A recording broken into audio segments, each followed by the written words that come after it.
Muito boa tarde, professora. Estamos na semana, né? Finalmente, a gente fala tanto desse tarifaço desde o anúncio do presidente americano Donald Trump e chegamos, de fato, à semana em que essas tarifas de 50% em cima de todos os produtos exportados do Brasil serão aplicadas. Pelo menos até o momento é essa a informação que a gente tem. Os Estados Unidos não recuaram em momento algum e temos então prevista para o dia 1º de agosto, sexta-feira, não é isso? Sexta-feira, dia 1º de agosto, a gente tem então prevista essa aplicação das tarifas para o Brasil. E já começo perguntando o seguinte, porque quem está acompanhando a gente com certeza já ouviu falar sobre esse tarifaço, mas também se pergunta na prática o que é que isso significa e o que é que isso significa especialmente para o bolso do consumidor. Vai impactar o consumidor brasileiro de alguma forma? Aliás, com uma pergunta mais geral, quais são os principais produtos que vão ser impactados por esse tarifaço se ele de fato for aplicado a partir do dia 1º de agosto? Boa tarde, Lara. É um prazer estar aqui com vocês. Essa realmente é uma semana tensa, porque o Brasil tem buscado negociações e não tem conseguido. Eu vou começar, Lara, com uma definição que ela é muito simples, mas muitas vezes a gente acaba deixando ela de lado, porque a gente só escuta o termo tarifaço. Mas o que é esse tarifaço? É aumento da alíquota de importação. Então, o Brasil exporta produtos para os Estados Unidos, exporta suco de laranja, carne, mel, aço, material de indústria. E isso ficou determinado que a partir do dia 1º vai ter uma alíquota de 50%. Então, quando esses produtos chegarem nos Estados Unidos, o importador vai pagar 50% a mais. E aqui começa a nossa conversa, Lara. Por quê? Se você vai precisar pagar 50% a mais para passar para o distribuidor, para chegar lá no supermercado da sociedade americana, será que o americano vai pagar essa alíquota a mais para poder tomar o suco de laranja, para comer o hambúrguer dele? Aqui entra a nossa questão no Brasil. Será que o Brasil vai vender menos? Aqui a gente precisa dar uma separada nas questões, porque eu não tenho uma resposta única para todos os produtos. Então, vai depender de cada produto exportado, se este exportador consegue vender no mercado interno, se ele consegue vender para algum outro tipo de processamento, por exemplo, frutas. Nós temos as questões das mangas.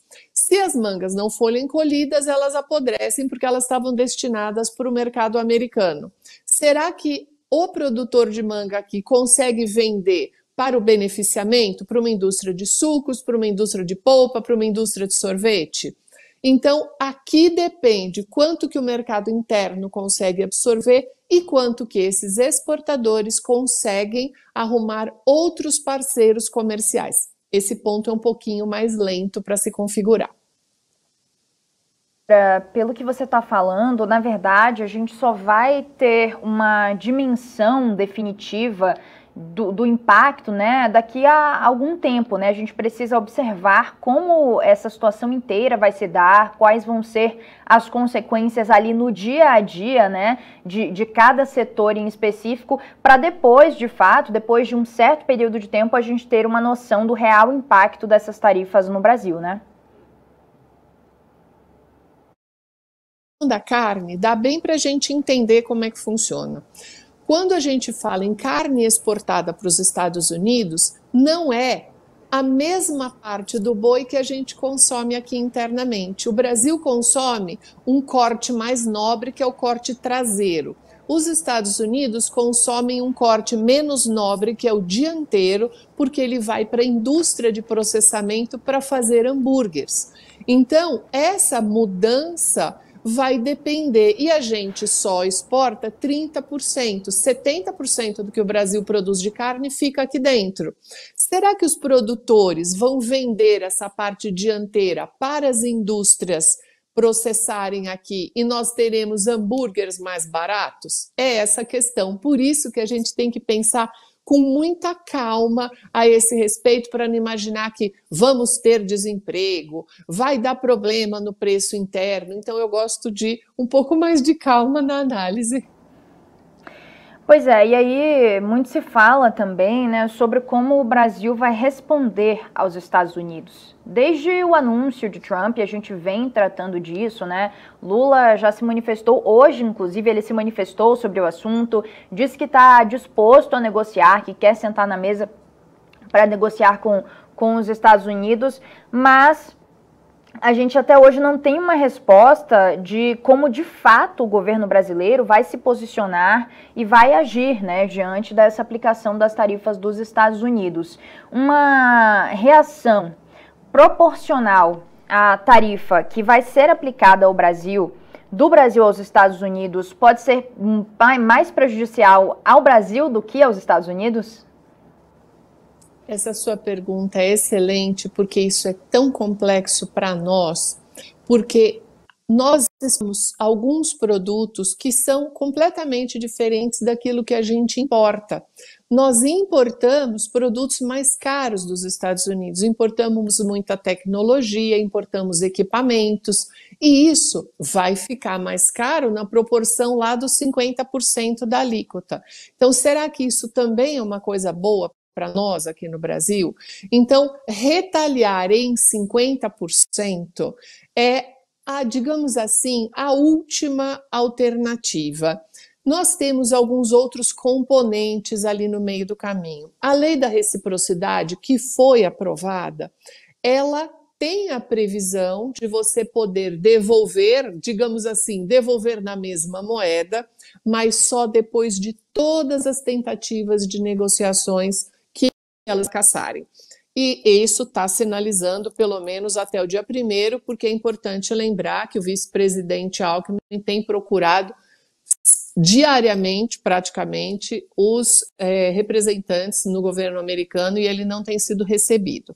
Nós temos questões políticas no meio, que também são de difícil mensuração, porque aí a gente não está falando só de alíquota e só de comércio internacional. Então, para essa lei de reciprocidade, primeiro tem que fazer negociação, segundo, acionar organismos internacionais, por exemplo, como a Organização Mundial do Comércio, que já vai ser acionada caso nada aconteça. E aí depois, só no final, a última opção, ver quais serão as medidas que o Brasil vai tomar. Então, retaliar em 50% pode ser interessante para nós aqui no Brasil. E aí, quando a gente pensa em algumas possibilidades de reações que foram ventiladas, né, ao longo desse período em que já se sabia, já havia o anúncio do tarifaço por parte de Donald Trump, como, por exemplo, taxar Big Techs ou quebrar patentes, essas possibilidades que foram ventiladas, qual seria o impacto delas?